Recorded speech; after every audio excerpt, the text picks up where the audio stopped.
नमस्कार, मैं विकास कुमार आप सबका हार्दिक स्वागत करता हूं तर्क द लॉजिक में। जैसा कि मैंने पिछले वीडियो में बताया था कि हमें अपनी आवश्यकताओं को समझना चाहिए और आवश्यकताओं इच्छा में फ़र्क समझकर आवश्यकताओं के साथ जीना चाहिए और इच्छाओं पर नियंत्रण करना चाहिए। अब सबसे बड़ा सवाल यही है कि आखिर इन इच्छाओं पर नियंत्रण कैसे किया जाए। तो जानना जरूरी है कि इच्छाएँ होती क्या हैं। हमारी जो इंद्रियां हैं हमारे शरीर के अंदर, 5 इंद्रियां हम जिसे कहते हैं, मुख, कान, नाक, आपका जीभ और त्वचा, इन पांचों इंद्रियों के द्वारा उत्पन्न होने वाली जो चीज़ें होती हैं, जो विषय होते हैं, वही हमारी इच्छाएं होती हैं, जिसे पाने के लिए हमारे मन जो है, हमारा जो मन है वो हमेशा तड़पता रहता है या अलग अलग तरह के कार्य करने की कोशिश करता रहता है। यानी जो भी इच्छाएं हैं हमारी इंद्रियों से उत्पन्न हो रही हैं और उन्हें कंट्रोल करना, उन्हें नियंत्रित करना, मतलब हमें अपने इंद्रियों को नियंत्रित करना होगा। यानी कि यह बहुत मुश्किल ही नहीं, बहुत ज़्यादा मुश्किल काम होता है। बहुत सारे महान लोग जो इस धरती पर पैदा हुए, ऋषि महर्षि जो पैदा हुए, वो भी इस कार्य को करने में सफल नहीं हो पाए। तो एक आम आदमी जो अपनी जीवन की दिनचर्या गृहस्थ आश्रम में रहकर पूरी करता है, उसके लिए यह काम बहुत मुश्किल है। लेकिन इसका भी एक जरिया है, इसका भी एक तरीका है ताकि अपनी इच्छाओं को नियंत्रित कर सके, और वह तरीका है अभ्यास। यानी कि अगर आप प्रयास करते हैं अपनी आदतों को बदलने की, तो ये सारी चीज़ें संभव हैं। मैं आज आपको बताऊंगा एक उदाहरण के साथ कि कैसे आपको इस पर काम करना है। पूरी तरह से 100% ना सही, लेकिन कुछ कुछ ज़रूर आप अपनी इच्छाओं पर नियंत्रण कर सकते हैं, और जो आपके जीवन में आपको सुखी बनाने में आपका सहयोग कर सकती है। जैसे एक छोटा बच्चा कोई भी कार्य एकाएक करना नहीं सीख जाता है, भले वो चलना हो या हाथ में कुछ लेकर उसे मुंह में डालना हो या बोलना हो, वो हर चीज़ धीरे धीरे करते करते अभ्यास से ही सीखता है। हर व्यक्ति जो अपने जीवन में दिनचर्या के जो कार्य करता है, जो उसकी आदत में शामिल हो चुका है, वह आदत में शामिल हुई चीज़ एक दिन से नहीं मिला है उसे, वह लगातार उसका अभ्यास किया है, तभी उसकी आदत में शामिल हुई है। भले वो खाने की चीज़ों की बात हो या समयानुसार कोई काम करने की बात हो, सोने की बात हो, जगने की बात हो, ये सब कुछ उसके आदत में शामिल है और सब कुछ अभ्यास से ही संभव हो पाया है। अब मैं आपको एक उदाहरण के साथ ये बात समझाने की कोशिश करूँगा कि कैसे आपको अपनी इच्छाओं पर नियंत्रण करना है। तो आप ऐसा समझिए कि एक रथ है और रथ को चलाने के लिए 5 घोड़े हैं जो आपकी पांचों इंद्रियों के बराबर हैं।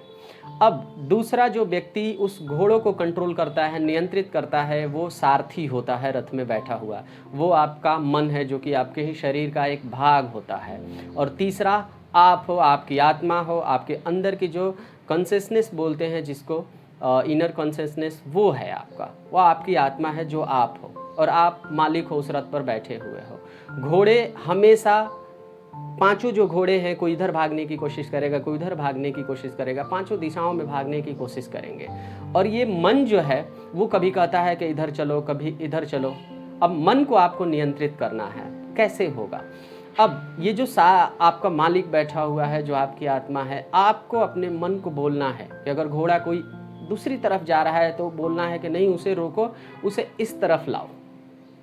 ये काम आपको लगातार करना है। अगर फिर से अगली बार वो घोड़ा फिर उसी डायरेक्शन में जाता है तो आपको अपने मन से फिर कहना है कि नहीं, उसे फिर इधर लाओ। और ये चीज़ें अगर आप बार बार करेंगे तो घोड़े को जो डायरेक्शन देने वाला मन है उसको भी लगेगा कि नहीं, ये मेरे अपनी मन का नहीं करने देगा, ये मालिक है जो खुद से मुझसे सब कुछ करवाना चाहता है, और ये जो चाहता है मुझे वही करना पड़ेगा। क्योंकि बार बार उसको वो डायरेक्शन दिया जाता है कि घोड़ा उधर नहीं जाना चाहिए, घोड़ा उधर नहीं जाना चाहिए, जो इधर उधर भटक रहे हैं। और उनको अगर एक डायरेक्शन में लाने के लिए आप अपने सारथी से, यानी अपने मन से बार बार कहते हैं कि उसको इस डायरेक्शन में लाओ, ये रोज़ आप दिनचर्या में एक तरह से शामिल करते हैं, तो ही ये संभव है। एग्जाम्पल के तौर पर ऐसे समझिए कि आप किसी दिन आपने कार देखी और आपको मन किया कि नहीं, मुझे वो कार चाहिए, लेकिन आप अपनी आवश्यकता जानते हैं, तो आप अपने मन से कहेंगे कि नहीं, मेरे पास इतना ही पैसा है, इतनी ही आय है, मैं कार नहीं ले सकता। आप उस दिन वो बात सोचकर आप चले जाइए। दूसरे दिन फिर आपकी इच्छा हो सकती है, आपको फिर अपने मन को ये बात बताना है कि नहीं, ये मेरे आय के बाहर की चीज़ है। अब जब ये बार बार मन को आप ये बात बताएंगे कि नहीं, ये आपके आय की, आपके आवश्यकता के बाहर की चीज़ है, तो मन को भी ये बात समझ में आ जाएगा और मन फिर से उस तरफ जाने की कोशिश नहीं करेगा। यानी कह सकते हैं कि अगर आप अभ्यास करते हैं तो इस अभ्यास के साथ साथ आप अपने मन को थोड़ा थोड़ा नियंत्रित करना सीख सकते हैं। मैंने सिर्फ कार का उदाहरण दिया, आप खाने वाली चीज़ की भी बात का सोच सकते हैं कि अगर आपको पिज्ज़ा खाने का मन कर रहा है, लेकिन आप थोड़े पल के लिए बोलिए कि नहीं आज रहने देते हैं, आज नहीं खाते हैं। अगले दिन फिर मन करता है, आप फिर मन को बोलिए कि नहीं आज नहीं खाना है, उसे आप रोकते हैं। जब ये बार बार चीज़ें आप मन को करने को कहेंगे कि नहीं ये नहीं करना है, ये नहीं करना है, तो मन को भी ये बात समझ में आ जाएगा कि मालिक मैं नहीं हूँ, कोई दूसरा है जो हमें बार बार ये चीज़ करने से मना कर रहा है।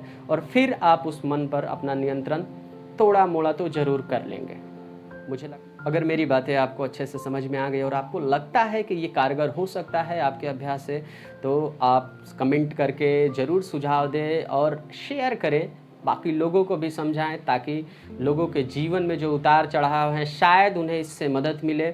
और हमारे चैनल को ज़रूर सब्सक्राइब करें अगर आपने सब्सक्राइब नहीं किया है, ताकि आने वाले समय में हम अभी बहुत तरह के ऐसी वीडियोज़ और इन्फॉर्मेटिव वीडियो लाने वाले हैं जो आपके जीवन में आपकी मदद कर सकता है। तब तक के लिए बहुत बहुत धन्यवाद।